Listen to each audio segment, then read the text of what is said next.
Well, I'm here with Alexis Garnaut-Miller and Robbie Barwick of the Citizens Party, and we're going to be talking about Julian Assange and in relation to raising awareness about Julian and a movie that has been made about Julian's father, John Shipton, and his fight for Julian's freedom. Well, we always felt wanted to be included in things like this because there's been a long fight by many people around the world, and particularly through the Citizens Party, which is the fifth biggest party in Australia, that most people aren't aware of because, like Julian Assange, we often get missed in the media. Why? Because we're out there doing helpful things on behalf of the common good and standing for the values that, I guess, highlight the fact that many politicians are not functioning to these higher values, which are things like truth, freedom, transparency, and so I feel excited that we're going to welcome this particular film showing in Wollongong and the region, and also that we've invited Robbie Barwick from Citizens Party based out of Melbourne, who's a Senate candidate for Victoria, the upcoming election. Definitely encourage people to put our two Senate candidates in Victoria as number one down there, Craig Isherwood and Robbie Barwick. So maybe what does the Julian Assange situation mean for you and the fight that you've been very, very consistent on for years on Julian's behalf, Robbie? Well, I have a perspective that, some people would share, but maybe not everybody. And my perspective is that of someone who was involved in fighting to stop the Iraq War before it began. And one of the things that that our party does have in common, for sure, with Julian Assange is we want to tell the truth about foreign policy. Now, in Australia, politics, and most countries' politics, there's often fierce combating and rivalry between the parties on domestic policy. Not fierce enough. I have issues with that as well. They're often too often on the same page on that. But whatever positions they may have on domestic policy, they're in lockstep on foreign policy. And really, we've often said we're effectively a one-party state on foreign policy. And you've got to ask why that is. And in our experience, the things that we're in lockstep on are the things that always see us end up in another war, right? They always seem to profit what's now well known as the military-industrial complex, the arms companies who make money out of war, the banks who make money out of war is a racket, war is a business, right? And these are the things that we're in lockstep on. Even last night or this week in the budget of the Australian government, more money for defence, which means more money for weapons companies. Cha-ching, cha-ching, cha-ching. Now, when we tried to stop the Iraq War, there was a big fight, right around the world. Something like 30 million people protested that war because we knew that the governments hadn't made a case about weapons. They hadn't provided any evidence of weapons of mass destruction. We knew all that. Of course, the media was in lockstep with most of the media. Was in lockstep with the governments on it, and we got that war, and it was a tragedy. It was an utter tragedy. And the things that you instinctively knew, the things that you knew that the government hadn't proven, and then after about a year into the war, there's a new consensus emerged. Oh, there were no weapons of mass destruction. Oops, and that's what it amounted to. Oops. Right, and you just knew this stunk, and I'm really enraged now. I knew watching the reporting from Ukraine, because I'm seeing the reporting from what's happening in Ukraine about what an absolute monster Putin is and how it's terrible. Civilians are being killed and all this sort of stuff, and I'm thinking that's all true that civilians are being killed, and that is terrible. But what did we do when we went to war? You think our bombs rained down with garlands of daisies on them and they just floated down and blessed the people on the ground?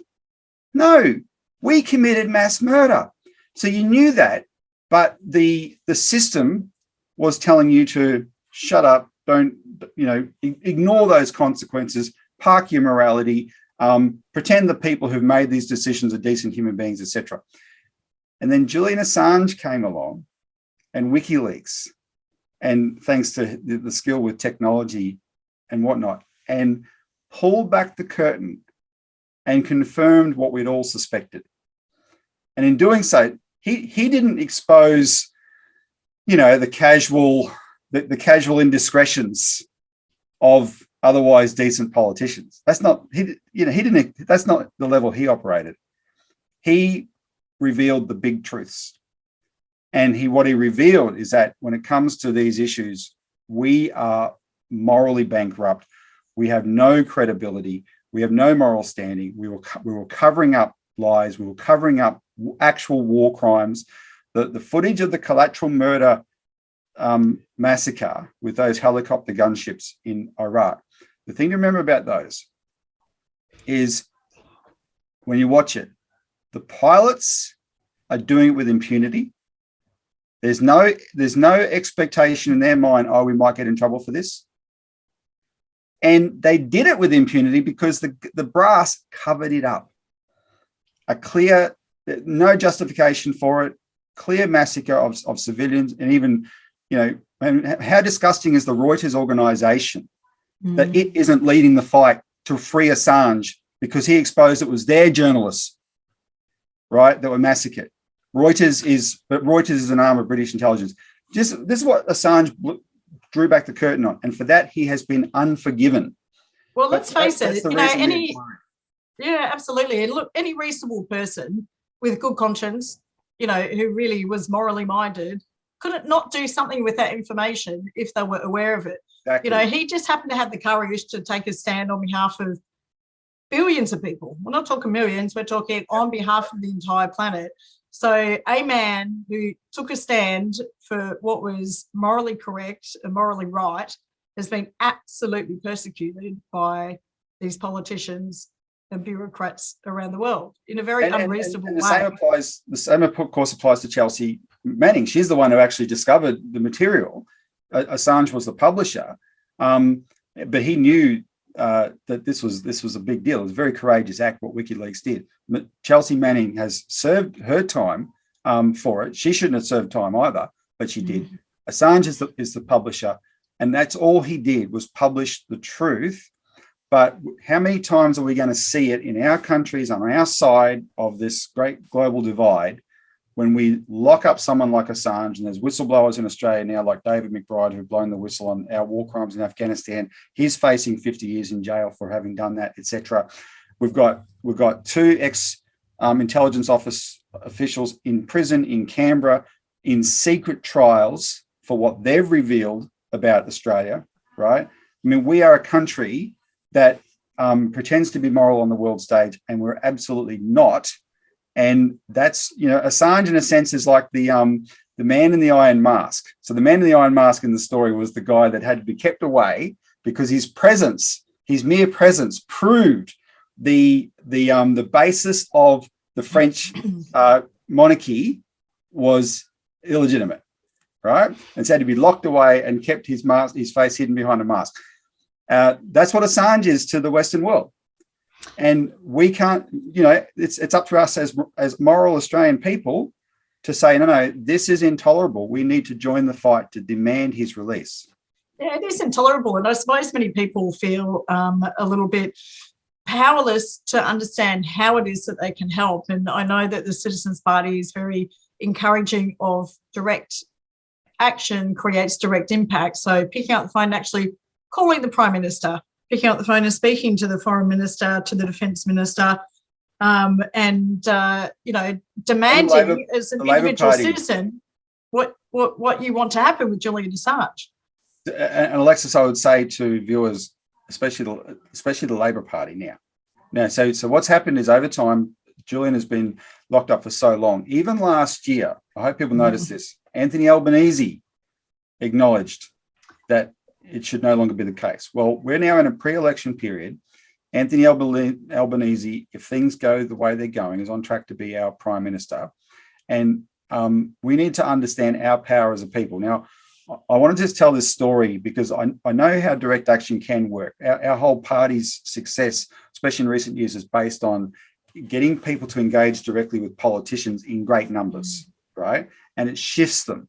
So the February last year, 2021, I was in Parliament House. I was going through the check-in to Parliament House, the security check-in, and it was a mid-morning or something. There was very few people around, and the only other person beside me and the woman I was with I recognised her as Jennifer Robinson, Julian Assange's lawyer.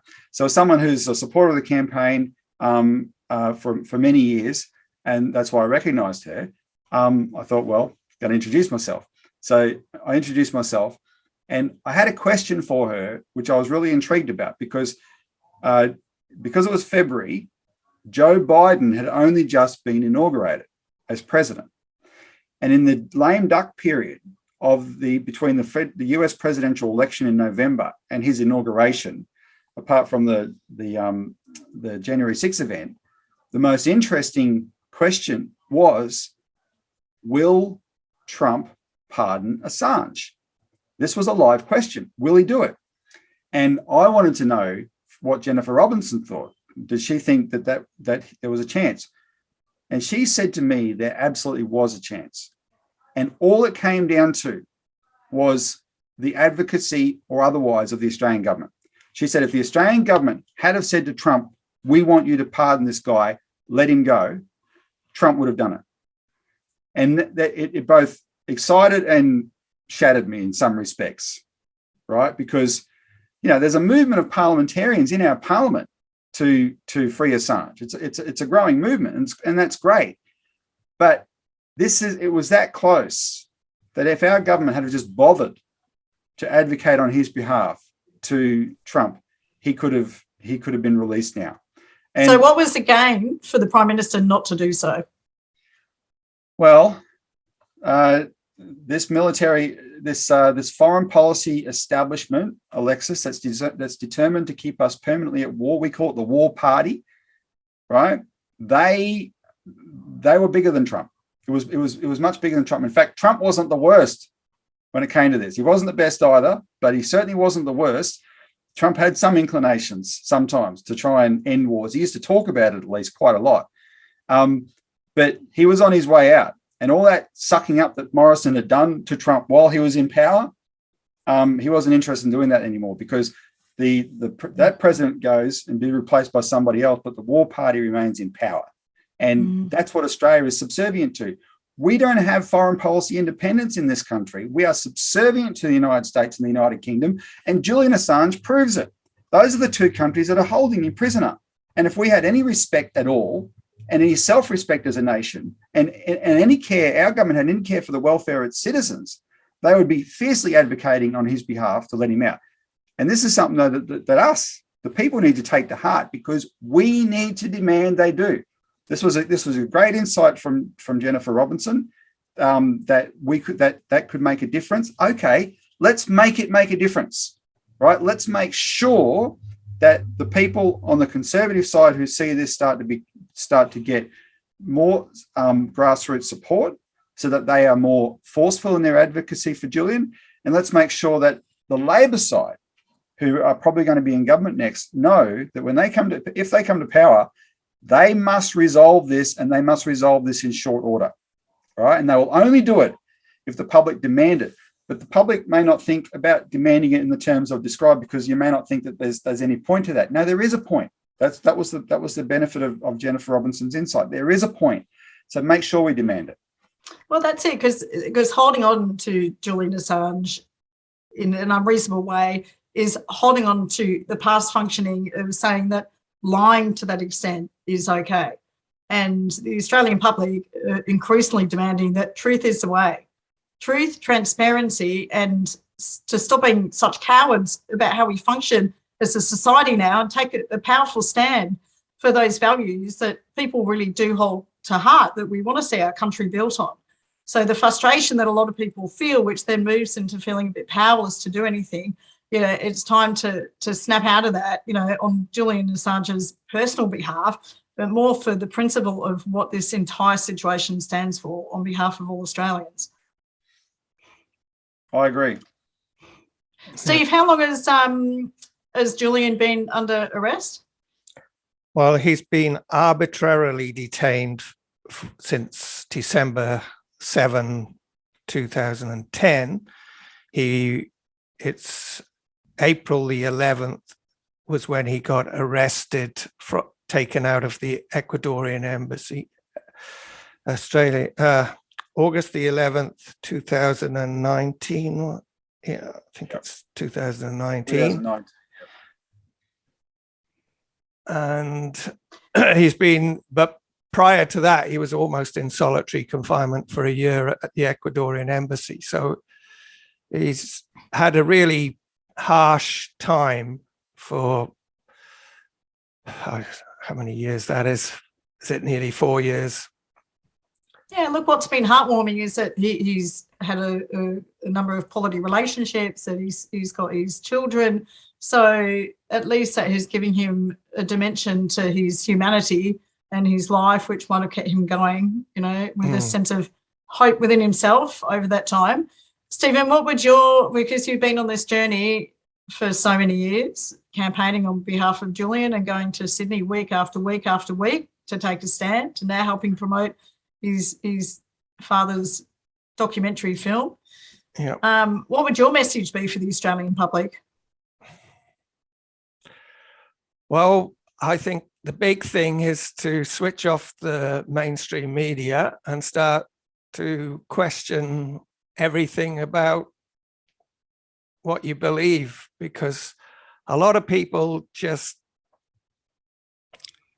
haven't really got some kind of feeling in themselves that they can work out what the truth is or what isn't the truth. And so Julian stands for the truth. If we let Julian go to America, we've got really nothing. If we haven't got the truth, we've got nothing. If Julian goes to the United States, he's going to be put on trial, most likely in Virginia, in a court district that is notorious. It's known as the Rocket Docket, rocket meaning fast. And where it is in the vicinity of the agencies like the Central Intelligence Agency. And that part of Virginia is populated by people who work for the US government. And so what they can do is they can have a trial, a jury trial, that looks superficially like it's a legitimate trial, except the jury will be full of people who work for the US government. Many of them no doubt would work for the CIA, and you won't know that, but the outcome will be assured. And Julian would then be legally, probably incarcerated for the rest of his life under those circumstances. There will be nothing fair and impartial about it, and it's why it cannot be allowed to happen. This extradition fight is absolutely crucial, and Australians need to know that we can't leave it up to the British court system either, right? So there is an executive role here. And that's why this discussion is important, because we can influence that if we can influence our government to get its act together, right? Otherwise, don't talk to me about, the outrage of what our supposed enemies are doing right now in Ukraine. Don't talk to me about those things, because you don't mean it. If you're willing to let the gentleman, the Australian who exposed our crimes, rot in a jail under these circumstances, you have no commitment to truth. You have no commitment to peace. Julian Assange is the ultimate test, and it's actually good that he's not a perfect personality, because that's what makes someone the ultimate test, right? And I'm not disparaging his personality at all, but people have different opinions about that. The Australian news media, especially, is disgusting in the way they all trip over themselves to label him a non-journalist. Oh, he's not a journalist, right? No, because he shows he's exposed more truth and more reality than they have in their whole careers. He proves they're actually propagandists, and they hate him. And so there's all kinds of opinions about him personally, but that's great because that's the real test of your principles. This really is a symbolic fight for truth, isn't it, really? What would you considering the absolute urgency, and even when we talk about this again, it brings it to the forefront of my mind, and really gets me fired up internally. What would you request or demand, every Australian to do about this now, Robbie? What are we taking a stand for and how do we do it? Look, just before Christmas, we put out a call early December ahead of the latest round. I forget the specific, but the latest judicial round over there, for Australians to, in the last week of the sitting of Parliament, to call members of Parliament about this, right? And so we generated a number of calls into Parliament then. I would encourage people now, in this pre-election period now, to make this one of the issues they put their candidates on the spot over and actually confront them over it. Where do you stand on Julian Assange? And explain to them what I've just said, that we know the Australian government can make the difference.